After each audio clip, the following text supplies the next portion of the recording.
Welcome back, everybody. So stoked anybody is even listening to this. I've got a great story today that I think will help shed light on humanity and your life and the world around you. I know it has for me, and therefore I am hopeful that it will for you as well. Without any further delays, let me jump right into the story for you now.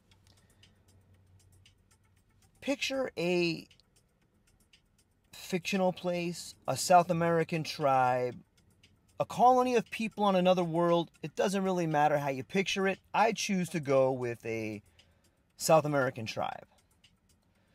So this myth, this legend, is as follows. Throughout time, the storyteller of this particular tribe has told a story about a man generations ago that wandered out into the forest and was never seen again. He was on a quest, on a mission to find the impossible, to find the secret of immortality, to find the secret of a good life. And he was never seen again. Whispers of that same story told of the man finding a demon, of becoming an angel. From time to time, people who visited the tribe, and sometimes members of the tribe, saw glimpses of things they couldn't understand when they traveled far out past their borders. One day, two young brave men, decided to go and investigate this particular theory, this particular legend. And they had heard the story so many times. They thought to themselves, can this even be true? They talked to their parents, they talked to their grandparents, and both the parents and grandparents didn't really know, but they believed part of it must be true. So early one morning, the two boys packed their bags, enough they could carry on their back for a few days, and they left early before the sun came. They hiked out over to some mountains, through what could only be described as a small desert, and made their way out into the forbidden swamp area where they thought would be the best place to at least see if this particular legend was true. There must be a reason this forbidden swamp was called the Forbidden Swamp, right? So after 3 days of traveling, they find themselves in the Forbidden Swamp. They are almost out of rations. They were able to seize and hunt a few small animals, but by day 3, it was looking pretty bleak. They knew they had enough food to get back. They had been searching without avail for the last 3 days. So the boys decided, we'll camp here tonight and we'll make our way back. And as they were setting up and establishing a place to camp, they began to smell another fire, as if someone was roasting an animal or as if someone was cooking dinner.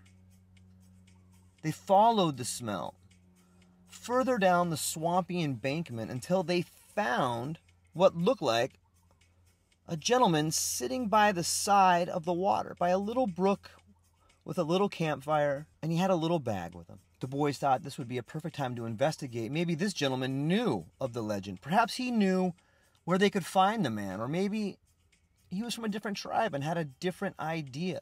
Maybe he had some knowledge they didn't have. So they walked over and began investigating. They realized that the man was wearing this white robe, which seemed odd to them because the swamp was so infected with dirt and mud and muck and grime. It was just amazing to them how he could be so clean. So they approached the man with caution. And as they got closer, the man smiled and waved them over. The two boys sat down and began asking the man questions. They asked, have you ever heard the story of the man who left his tribe and found a demon? And the man smiled at him. He says, I am that man. I left your tribe generations ago. I live out here with a demon. So many questions began running through the young men's mind. They began thinking to themselves, how is it possible that you could be generations old? How is it possible you have such a clean robe?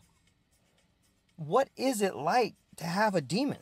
They had a really good conversation, and the man told them that he found what it is he was seeking, and that the demon provides anything and everything he could ever wish to have. He'll take the boys to see the demon tomorrow if they wish. Well, needless to say, the boys were excited, and they agreed. The old man told them to meet back there in the morning, before the sun comes up, and he'll take them to his camp. So the boys walked back to their camp. They made their camp ready for nightfall. But before they fell asleep, they had a nice long talk about the experience they had. And both boys decided that they would like to live for generations. They would like to have their wishes fulfilled. They would like to live like the old man they spoke to lived. So they began to hatch a plan. They'd kill the old man and take his demon. And that demon would serve them. Live out their life in luxury, without any wants whatsoever. They sharpened some arrows, they packed their bags, and fell asleep. Before the sun rose, the boys awoke, packed their bags, and they hiked over to where the old man was supposed to meet him, and there he was. And as they got close, they told the old man, "We have decided we're going to take your demon and then kill you." The old man smiled and laughed.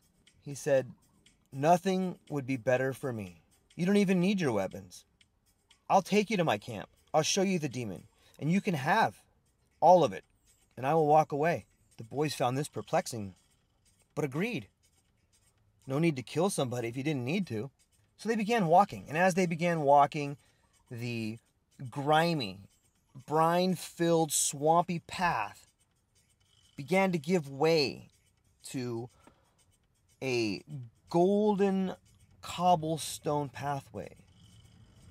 And as they traveled further and further, the golden cobblestones became more intricate. They became filled with design. Intricate designs that not only made up pictures on each block, but it seemed as though each block was part of a bigger picture.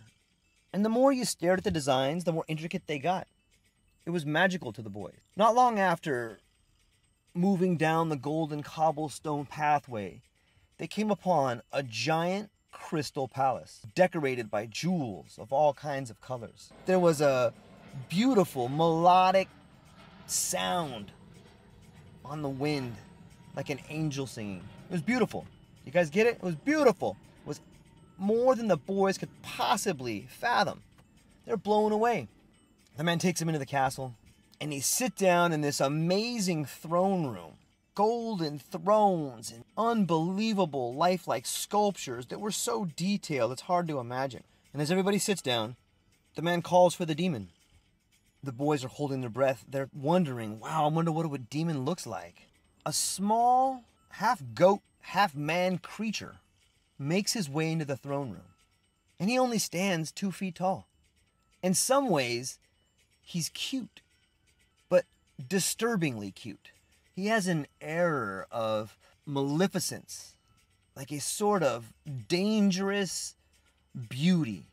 And he comes out, looks at his master, the old man. "How can I serve you, master?" And the old man says, "It's my time. These are your new masters."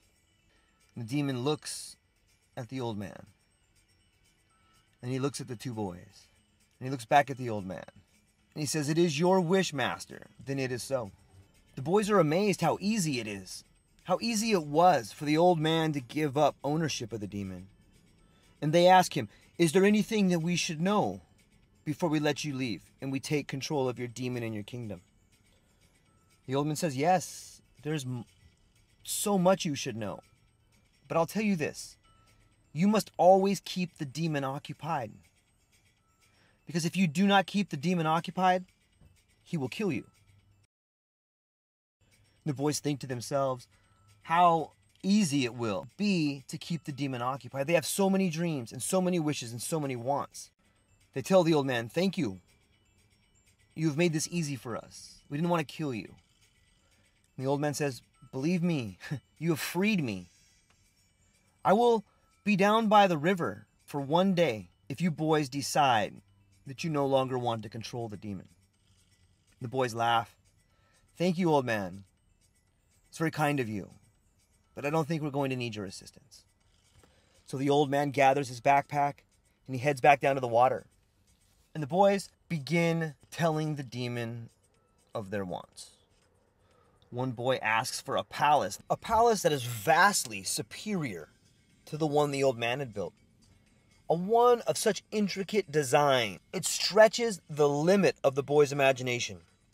Gold figurines with ruby eyes, incredible calligraphy scripture on each block of the crystal castle. The second boy asks for an equally amazing and complex dwelling to live in, one whose tower reaches the sky. The boys lay out their plans for the demon. This is our first task we ask of you. The demon says, "Your wish is my command," and he sets off to go build the structures. The boys are moving around the old man's palace, taking a look.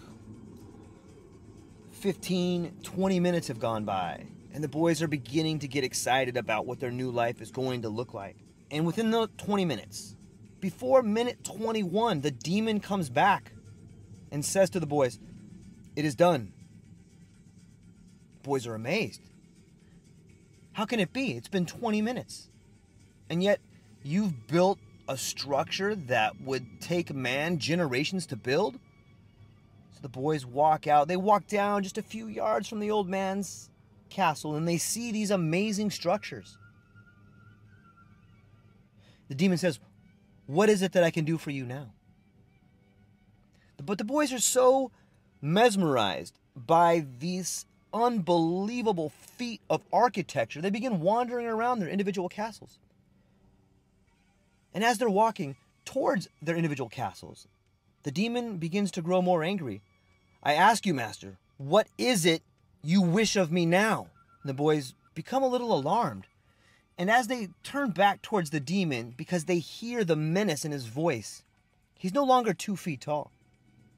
Now the demon is 4 feet tall. The boys are a little unnerved by the growth and the menace in the demon's voice, and how he is no longer a sort of, he no longer has the dangerous beauty.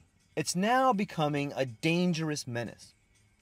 So the boys ask, "Now, we would like you to add upon the river that flows by us. We would like this river to be filled with the most unbelievable fish so that we can fish and be in peace and have an area that we can find tranquil. We would like you to reshape the river so that it flows through the middle of our kingdom."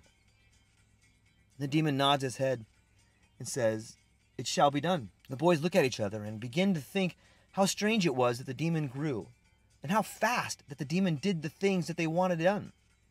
But they shake their heads, and they again begin walking to one of the boys' castles. And as they walk to the door to begin investigating the first castle the demon built, 10 minutes have gone by, and the demon appears in front of them and says, "Your wish is done. What can I do now? What is it that you wish of me now, master?" The boys begin thinking and talking amongst themselves. And as they begin thinking and talking amongst themselves about what it is they want, the demon grows another 2 feet. As the boys are talking, they can see the demon becoming irritable, becoming angry, his eyes growing red. The demon is now taller than the boys. His build is muscular than the boys. And the malice in his eyes is almost overwhelming. He's becoming difficult to look at. And he begins peppering the boys with questions. "What is it you want me to do? Are you unable to think of anything to challenge me? If you cannot challenge me, then I must kill you." The boys begin getting really worried. And they tell the demon, "Bring us the riches of the world. We want to be richer than any man that has gone before us. We would like another castle to be filled with the riches of the world. Everything from around the world and things we don't understand. And on top of that, we would like you to label these riches. Tell us what they are and where they come from and how they got to be. On top of that, we would also like another palace that is filled with the secrets of the universe. We would like an oracle that will tell us what the future will be." The boys begin just trying to think of anything they could ever want. The demon nods his head and he says, "It shall be done." And before the boys can even investigate, The new palaces they asked to build, before they could even investigate the river that the demon made run through their kingdom, the demon appears and says, your wish has been granted. What is it I can do for you now? And the boys grow silent. And as they grow silent, the demon grows taller. And he becomes violent. He begins grabbing things and throwing them at them. He seizes one boy with his hand, begins squeezing his neck, throws him against the wall. The other boy, in a fit of fear, sprints out of the palace, and he begins making his way towards the river to find the old man. He is relieved when he finds that the old man has not even made it to the river, yet stands out on the golden cobblestone pathway. He sprints to the old man, crying, the demon has grown large. The demon has grown angry, and it's going to kill my friend and I. Please, help us. We no longer want this demon. We no longer want these wishes. We no longer want these riches. We no longer want these things that are insignificant if we can't have our own life. The old man and the boy run back to the chamber in which the demon is savagely beating the other boy. The old man tells the boy, as they're running back to the chamber, when we get there, you must tell the demon that you relinquish him and that I am his master once again. As they enter the chamber room, the demon, 10 feet tall now, is savagely beating the other boy, pummeling with a stone, one knee on his neck and a stone in his hand, ramming it into the boy's face. The boy screams out, we are no longer your master. It is the old man who is your master again. The demon drops the rock and makes his way towards the old man in anger, a violent, menacing walk towards the old man. And as he gets close, the old man plucks a hair from his head and hands it to the demon and says, my wish is for you to split this hair 100 times. And he hands it to the demon. And as the demon begins splitting the hairs, once, twice, 10 times, 20 times, he begins again shrinking down to a manageable size. 6 feet, 4 feet, 2 feet. Soon enough, the demon is the same size as when the boys encountered him on the first day.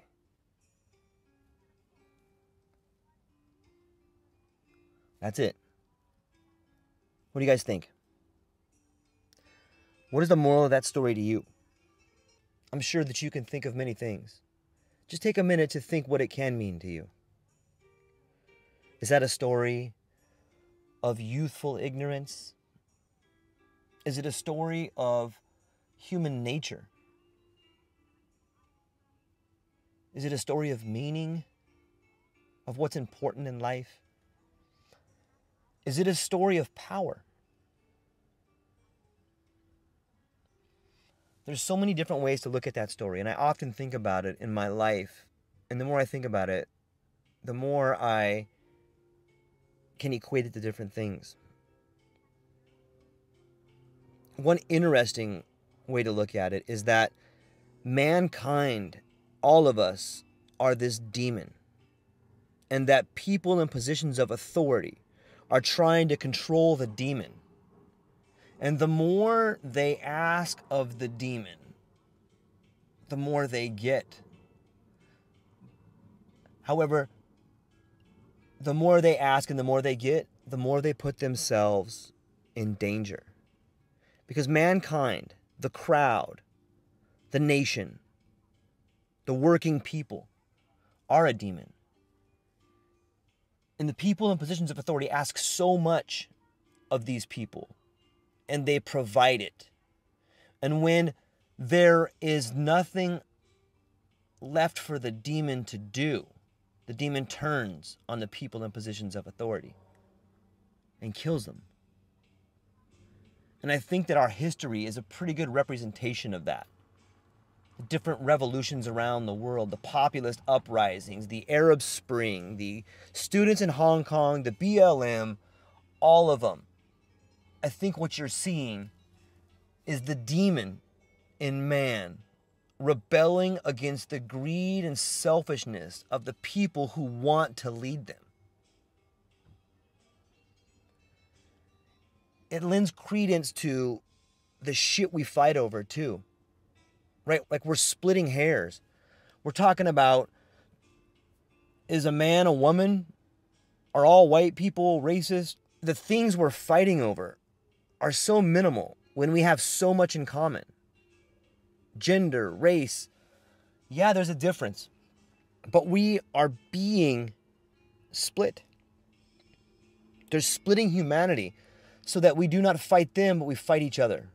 They give us these menial tasks that have no meaning. Our country has no direction. The world has no direction. We're moving, what the fuck are we moving towards? Does anybody know? What happens when the demon finally splits the hair 100 times? Is there anything left for him to do? When will we harness our demon? When will we rise up and do what is right for us? When will we come together? Will we always be outsmarted by the master?